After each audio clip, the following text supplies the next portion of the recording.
Assim procedeu Jesus com os discípulos no caminho de Emaús após a ressurreição. É o método cristão de interpretação bíblica, o qual consiste em deixar que a própria Bíblia interprete a si mesma. Lucas 24, 27. E começando por Moisés, discorrendo por todos os profetas, expunha-lhes o que a seu respeito constava em todas as Escrituras. Lucas 24, 27. Quando Jesus aplicou este método, os discípulos entenderam as partes obscuras da Bíblia e então experimentaram uma nova emoção que os levou a dizer: porventura não nos ardia o coração, quando ele pelo caminho nos falava, quando nos expunha as Escrituras. Lucas 24, 32. É importante ter em mente que nada absolutamente pode ser alterado, acrescentado ou suprimido das profecias de Deus. A todo aquele que ouve as palavras da profecia deste livro, testifico: se alguém lhes fizer qualquer acréscimo, Deus lhe acrescentará os flagelos escritos neste livro. E se alguém tirar qualquer coisa das palavras do livro desta profecia, Deus tirará a sua parte da árvore da vida, da cidade santa e das coisas que se acham escritas neste livro. Apocalipse 22, 18 e 19. Se procedermos conforme a recomendação de Deus, então o estudo do Apocalipse nos levará a um encontro pessoal com Jesus. Iremos abrir a nossa mente para a compreensão da história, desde a cruz até ao ponto culminante do conflito entre o bem e o mal, entre Cristo e Satanás. Estudando as revelações do Apocalipse, teremos um discernimento dos acontecimentos atuais. Que significam todas estas coisas? O que sucedera no futuro próximo e distante?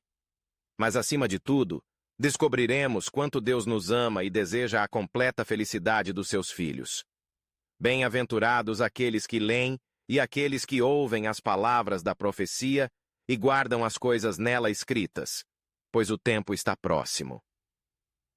Apocalipse 1:3. O personagem central do Apocalipse. Quando conhecemos o personagem principal de um livro, sua leitura e ensão tornam-se mais fáceis e agradáveis. O mesmo ocorre com o a revelação de Jesus Cristo. Não há dúvida de que Jesus é o personagem central do Apocalipse. Neste livro, um dos temas principais e a adoração que todo o céu e todo o universo prestam ao Senhor Jesus. Dois jovens com a Bíblia. E o Apocalipse também nos diz que só devemos nos prostrar diante de Deus e só a Ele adorar. Como é possível o fato de que Jesus também recebe adoração? Aplicando o método cristão de interpretação, ou seja, que a Bíblia se explica por si mesma, vamos começar considerando as informações que têm a ver com a natureza humana que Cristo adotou e com a natureza divina que ele possui desde a eternidade. 700 anos antes da encarnação, o profeta Isaías predisse que Jesus nasceria de uma virgem e seria Emanuel, que quer dizer Deus conosco. Em São Mateus, capítulo 19, nos é dito que o anjo de Deus revelou a José que essa profecia estava se cumprindo na encarnação de Jesus, na bendita Virgem Maria. Outra profecia que nos ajuda a compreender melhor este tema é a de Miqueias 5:2, que prediz o nascimento de Jesus na cidade de Belém. Passaram-se 500 anos, e a profecia se cumpriu. Numa noite serena, iluminada por uma estrela de anjos, nasceu o Salvador do mundo, numa humilde manjedoura de Belém. 0. Profeta Miqueias revela também que o Messias haveria de reinar em Israel, e cujas origens são desde os tempos antigos, desde os dias da eternidade. Ou seja, tem uma pré-existência eterna. O nascimento de um menino com existência eterna só é possível à luz dos textos de Isaías e de São Mateus, que nos afirmam que o menino seria Emanuel, que significa Deus conosco. Referindo-se a Cristo, escreveu Écio Paulo: deles são os patriarcas, e bem deles descende o Cristo segundo a carne, o qual e sobre todos, Deus bendito para todo o sempre. Amém. Romanos 9:5. Por isso, por ser Cristo Deus eterno, o livro do Apocalipse 0 apresenta como aquele que todos prestam adoração e louvor. Jesus é Deus, sempre existiu, sempre existirá, eternamente. Rei dos reis, Senhor dos senhores. É assim que Jesus é retratado no Apocalipse. O Deus Todo-Poderoso, que nos ama, e pelo seu sangue nos libertou dos nossos pecados. Apocalipse 1:5. São Pedro nos diz que fomos resgatados pelo precioso sangue, como de cordeiro, sem defeito e sem macula, o sangue de Cristo, conhecido, com efeito antes da fundação do mundo, por amor de vós. Se Pedro 1:19 e 20. Em nosso próximo encontro, iremos considerar um outro personagem do Apocalipse, o opositor, inimigo de Cristo. Quem é o grande traidor desmascarado no livro do Apocalipse? Teremos uma revelação do que acontece nas entrelinhas. Passaram-se 500 anos, e a profecia se cumpriu. Numa noite serena, iluminada por uma estrela de anjos, nasceu o Salvador do mundo, numa humilde manjedoura de Belém. 0. Profeta Miqueias revela também que o Messias haveria de reinar em Israel, e cujas origens são desde os tempos antigos, desde os dias da eternidade. Ou seja, tem uma pré-existência eterna.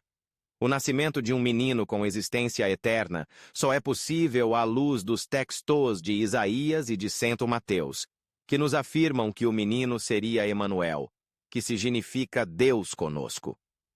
Referindo-se a Cristo, escreveu S. Paulo: deles são os patriarcas, e também deles descende o Cristo, segundo a carne, o qual, e sobre todos, Deus bendito para todo o sempre. Amém. Romanos 9:5. Por isso, por ser Cristo Deus eterno, o livro do Apocalipse 0 apresenta como aquele que todos prestam adoração e louvor. Jesus é Deus, sempre existiu, sempre existirá eternamente. Rei dos reis, Senhor dos senhores. É assim que Jesus é retratado no Apocalipse. O Deus Todo-Poderoso, que nos ama e pelo seu sangue nos libertou dos nossos pecados. Apocalipse 5. São Pedro nos diz que fomos resgatados pelo precioso sangue, como de cordeiro. Sem defeito e sem mácula, o sangue de Cristo conhecido, com efeito antes da fundação do mundo, por amor de vós. Esse Pedro 1:19 e 20. Em nosso próximo encontro, iremos considerar um outro personagem do Apocalipse, o opositor, inimigo de Cristo. Quem é o grande traidor desmascarado no livro do Apocalipse? Teremos uma revelação do que acontece nas entrelinhas do conflito cosmice, e que atinge o planeta Terra. Esse próximo tema e o seguinte serão a base para captarmos com maior facilidade outras maravilhas reveladas no Apocalipse. Mosaico de cenas com interrogação. Os 4 cavalos e seus cavaleiros, os 7 selos, as 7 igrejas, as 7 trombetas, o mistério sobre quem é o 666 e a besta de 7 cabeças e interessantes que fazem parte do estudo do Apocalipse. São temas notáveis. Ao concluir, lembremo-nos de que Jesus também pode salvar totalmente, que por ele se chegam a Deus, vivendo sempre para interceder por eles. Hebreus 7:25.